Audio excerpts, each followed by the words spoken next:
নমস্কার। আজকের এই আলোচনায় সবাইকে স্বাগত। অনেকের কাছেই তো বাংলা ব্যাকরণ বেশ কঠিন লাগে, তাই না? বিশেষ করে সন্ধির মতো বিষয়গুলো। তবে একদম চিন্তা করবেন না, কারণ আজ আমরা কিছু দারুণ সহজ কৌশল শিখব, যেগুলো দিয়ে এই কঠিন নিয়মগুলোকে জলের মতো সোজা করে ফেলা যাবে। সত্যি করে বলুন তো, বাংলা ব্যাকরণ কি কঠিন মনে হয়? মানে সন্ধি, সমাস বা এক কথায় প্রকাশের ওই বিশাল তালিকা, এগুলো দেখলেই কি একটু ভয় লাগে? যদি উত্তরটা হ্যাঁ হয়, তাহলে আজকের এই আলোচনা কিন্তু আপনার জন্যে। আমরা আজকে মোট ৩টি ম্যাজিক ট্রিক শিখব। হ্যাঁ, ম্যাজিক ট্রিকই বটে। এগুলো শিখে নিলে দেখবেন ওই কঠিন বিষয়গুলো একদম সহজ হয়ে গেছে। আমি কথা দিচ্ছি, এই কৌশলগুলো পরীক্ষার হলে প্রশ্ন দেখলেই আপনাকে ঠিক উত্তরটা মনে করিয়ে দেবে। তাহলে চলুন শুরু করা যাক। আমাদের প্রথম টপিক হল বিসর্গ সন্ধি। দেখুন, বিসর্গ মানে ওই যে দুটো ডট, ওটা কিন্তু একটা বহুরূপীর মতো। যখনই কোনো শব্দের সাথে জুড়ে বসে, তখনই নিজের চেহারাটা বদলে ফেলে। আসুন, এর আসল ভ্যালকিটা কি সেটা দেখে নিই। প্রথম নিয়মটা খুব সোজা। যদি বিসর্গের ঠিক পরেই বর্গের তৃতীয় বা চতুর্থ বর্ণ, যেমন ধরুন গ, ঘ, জ, ঝ অথবা জ, র, ল, ব, হ এগুলো থাকে, তাহলে ওই বিসর্গটা আর বিসর্গ থাকবে না, ওটা সোজা ওকার হয়ে যাবে। ব্যাস, এটাই হলো মূল কথা। এবার উদাহরণগুলো দেখুন, কি পরিষ্কার হয়ে যাবে। মনঃ আর যোগ মিলে হয়ে গেল মনোযোগ। দেখলেন, বিসর্গটা হ হাওয়া হয়ে গিয়ে নয়ের সাথে একটা ওকার জুড়ে বসেছে। ঠিক একইভাবে তপঃ আর বন মিলে হল তপোবন।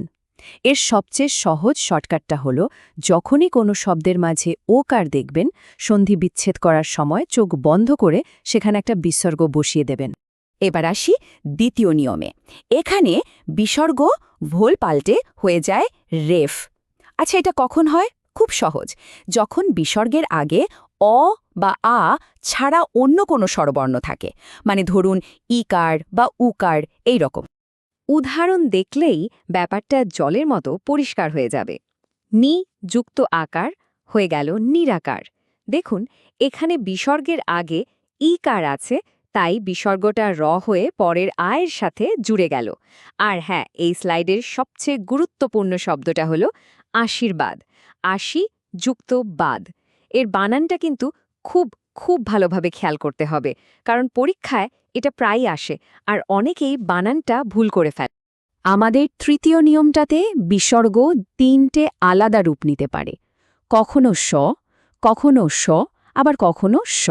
এখন প্রশ্ন হলো, কোনটা কখন হবে? এটা নির্ভর করে পরের শব্দটি কোন ব্যঞ্জন বর্ণ দিয়ে শুরু হচ্ছে, ঠিক তার ওপর।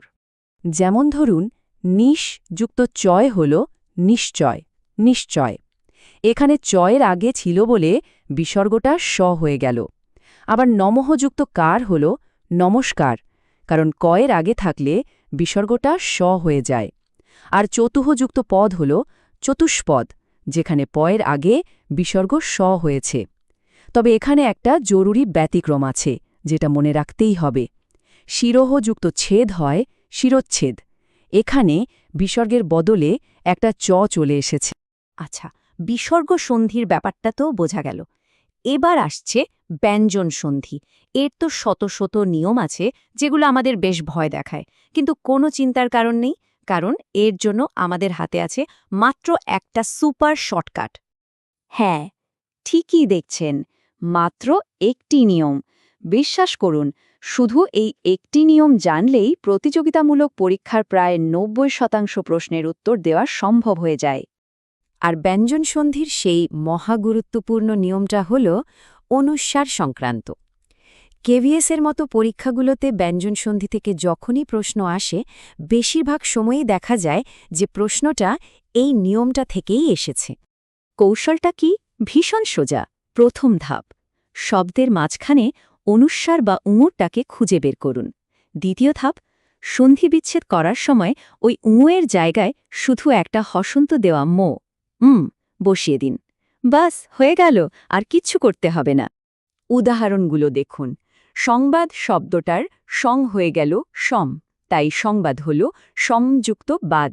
ঠিক একইভাবে সংস্কৃতি হল সমযুক্ত কৃত, আর অহংকার হল অহমযুক্ত কার। এমনকি সঞ্চয়ের মতো শব্দ যেখানে ঞা আছে সেটাও এই নিয়ম মেনেই সমযুক্ত চয় হয়ে যায়। দারুণ না ব্যাপারটা? আমাদের তৃতীয় এবং শেষ ম্যাজিক ট্রিকটা হলো এক কথায় প্রকাশ নিয়ে। এটা শুধু আমাদের শব্দভাণ্ডারই বাড়ায় না, পরীক্ষাতেও কিন্তু সরাসরি নম্বর এনে দেয়। চলুন সবচেয়ে গুরুত্বপূর্ণ কয়েকটা এক কথায় প্রকাশ দেখে নিই। দেখুন, এই তালিকার প্রথম দুটো শব্দ কিন্তু ভীষণ গুরুত্বপূর্ণ। যে উপকার স্বীকার করে সে হল কৃতজ্ঞ, আর যে উপকার স্বীকার করে না সে হল কৃতঘ্ন। এই কৃতঘ্ন শব্দটা পরীক্ষায় এতবার এসছে যে তার কোনো ঠিক নেই। একইভাবে যার কোনো শত্রু জন্মায়নি সে অজাতশত্রু, আর যা আগে কখনো দেখা যায়নি তা হল অদৃষ্টপূর্ব। এই স্লাইডটা একবার ভালো করে দেখে নিতে পারেন। তো আমাদের 3টে ম্যাজিক ট্রিক তো শেখা হয়ে গেল। এবার একটা ছোট্ট পরীক্ষা হয়ে যাক, কি বলেন? এর মাধ্যমে আমরা নিজেরাই বুঝে যাব যে কতটা শিখলাম। তাহলে তৈরি তো সবাই? আমাদের প্রথম প্রশ্ন, মনোযোগের সঠিক সন্ধি বিচ্ছেদ কোনটি? একটু মনে করার চেষ্টা করুন তো। শব্দের মাঝে ওকার থাকলে কি করতে হয় বলেছিলাম? সঠিক উত্তর হল খ, মনঃ প্লাস যোগ। একদম ঠিক। এটা ছিল আমাদের বিসর্গ সন্ধির সেই প্রথম নিয়মটা, যেখানে বিসর্গ ও বদলে গিয়ে ওকার হয়ে যায়। এবার দ্বিতীয় প্রশ্ন, অহংকার শব্দটির সন্ধিবিচ্ছেদ কি হবে? ব্যঞ্জন সন্ধির সেই একমাত্র সুপার শর্টকাটটার কথা মনে করুন। আর সঠিক উত্তর হল গ, অহম প্লাস কার। আমাদের সেই বিখ্যাত নিয়ম যেখানে ওং বদলে গিয়ে ম হয়ে যায়। আশা করি এটা সবাই পেরেছেন। দেখলেন তো নিয়মটা জানা থাকলে কত সহজ।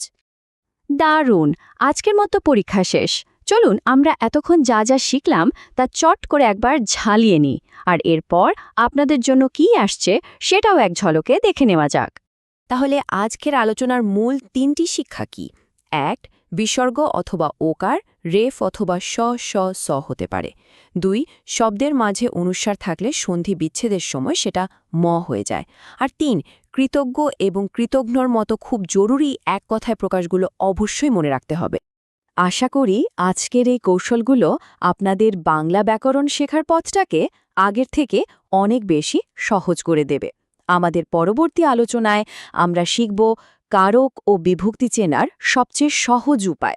বাংলা ব্যাকরণের অন্যতম গুরুত্বপূর্ণ একটা অধ্যায় কিন্তু এটা। সেই পর্যন্ত সবাই ভালো থাকবেন।